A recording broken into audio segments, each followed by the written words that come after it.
The next category is brain and mood peptides. Now, these are neuropeptides for the brain. They basically cross the blood-brain barrier, and think of them more like software updates for your operating system, right? No stimulants, no crashes, no sedative, just actual optimization. So the first one is Semax. Semax basically increases BDNF, brain-derived neurotropic factor, which essentially is like fertilizer for your brain cells, right? Good stuff.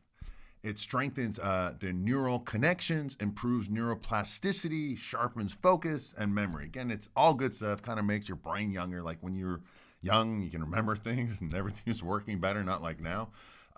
It's also neuroprotective, which is good, which can help protect against strokes and cognitive decline. Like I said, my grandmother had Alzheimer's, and on my dad's side, they have strokes. A lot of the problems on my dad's side. Semax can also lift mood by boosting dopamine and serotonin. And unlike stimulants, it doesn't cause crashes or dependency, which is awesome. My entrepreneur clients, they tend to respond especially well to it. They like it. They combine it with other nootropics and stuff that I mentioned that I'll cover in future videos. Another cool factor is that it's a prescription only in Russia and Ukraine, where most of the clinical research comes from. So obviously it works, or they wouldn't, have all that clinical studies and use it as a prescription in those countries. Now, one real negative, something to be mindful, hair loss.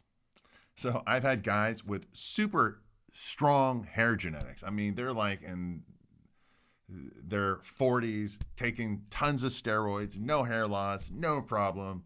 And they've taken it and they're like, hey man, I'm like receding on the side and stuff like that. So keep that in mind. I'm not exactly sure how it causes it. But just if you're concerned about hair loss, give it a second thought with Semax if hair matters to you. Also, if you're going to use it more in the morning, because it's obviously stimulating, will affect sleep later in the evening if you take it. Also, if you've had any family history of seizures, or you have, you should not take it, or at least speak to your doctor, which they won't know anything about anyhow. But just keep that in mind. It doesn't do well for them. Another one is called Selank. It's better for anxiety. So where Semax steps on the gas, right? Selank releases the brakes. It's better. It helps modulate GABA, your natural brain calming system. It helps reduce anxiety without sedating you. So you stay sharp. You're in the mood. You're present. The anxious noise in your head gets quieter.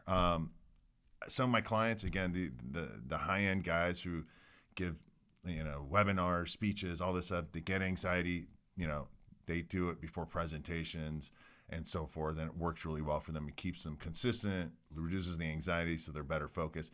Has very few side effects. Now, in higher dosages, some people feel fatigued or a general emotional dulling, the blah feeling that I mentioned, that basically, right? So again, anything that your body can do too much. Too much GABA is going to make you too blah. So keep that in mind. Start slow and then see how you do over time.